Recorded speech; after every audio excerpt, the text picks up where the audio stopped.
So when I was in college, this guy named Bart Ehrman came and spoke at my school. Now, I didn't go to a Christian college, but this event was hosted by the religion department.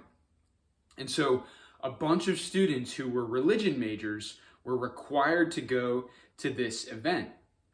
And at the event, Bart Ehrman talked about his past as a Christian and how he became unconverted. He converted to agnosticism.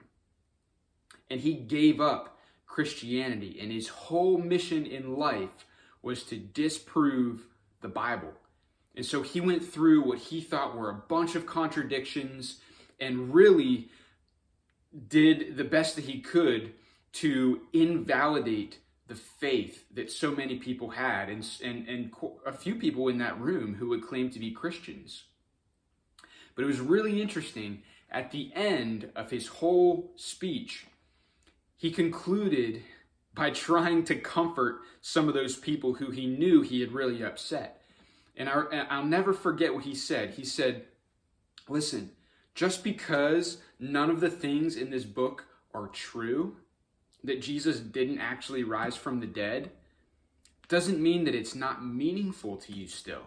That you can still find meaning from it and you can have value in what the Bible teaches for your life. And you'll still live a good life. So don't worry, even though it's not true, it still can teach you good lessons and it still can be really useful for you.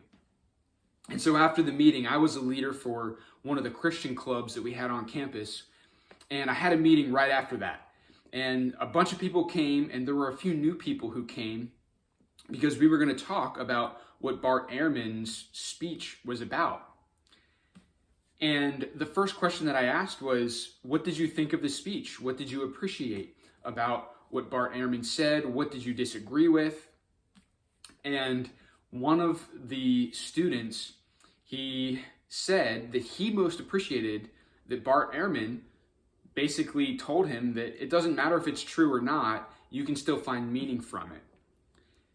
And I looked at that student and I opened up my Bible to a passage that you are going to be reading tonight. It's a really important one. It's from 1 Corinthians 15. And I looked at this guy and I read this and it says, "And if Christ has not been raised, your faith is futile and you are still in your sins." And I looked at him and I read that and I said, listen, Paul says here, the Bible tells us that if Christ has not been raised from the dead, then everything that we believe is totally useless. It does not have meaning. Bart Ehrman is wrong about so many things, but he's really wrong with what he said at the end, that if Jesus was not raised from the dead, you can't find meaning. There is no hope. There's nothing.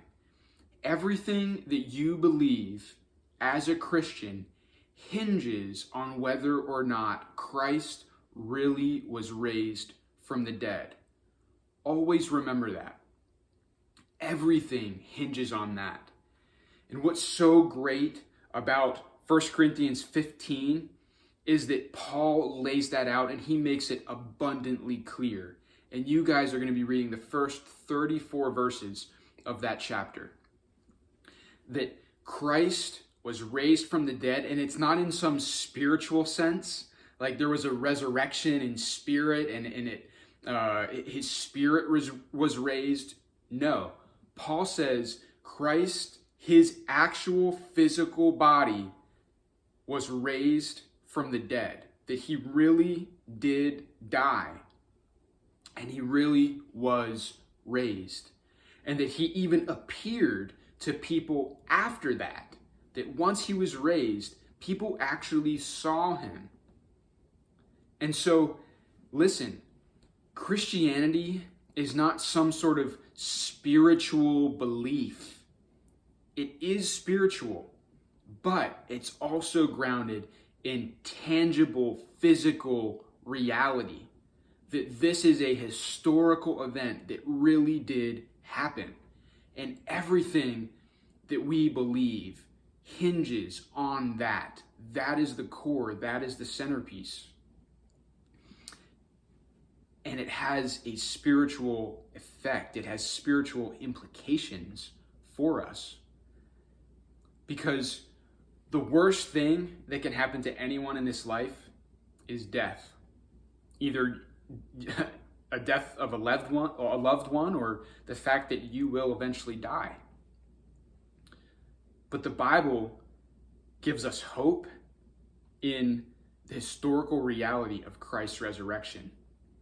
That even the worst thing is not the end. That Christ died, he experienced the worst, but he was raised to life.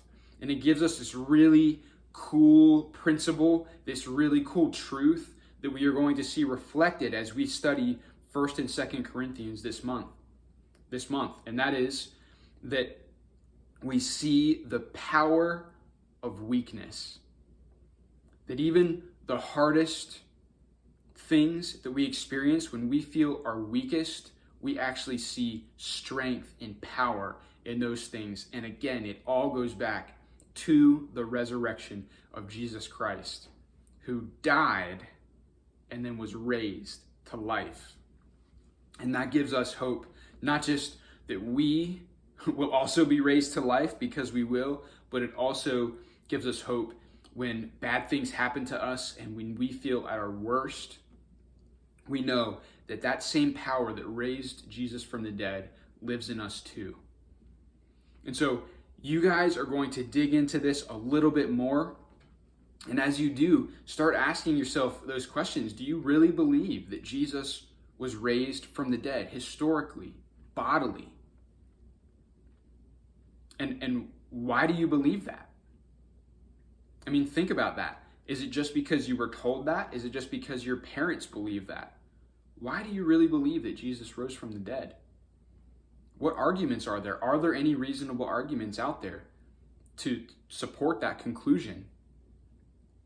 And so I hope that this lesson is going to be challenging for you, but I also hope that you will find great life in it, and then it will help to just strengthen your faith going forward. And know that this is true, and that because Jesus was raised from the dead, we too will be raised, and we can find power even in our weakness. So I hope that's helpful, and I'm praying for you guys as you meet with your life groups tonight.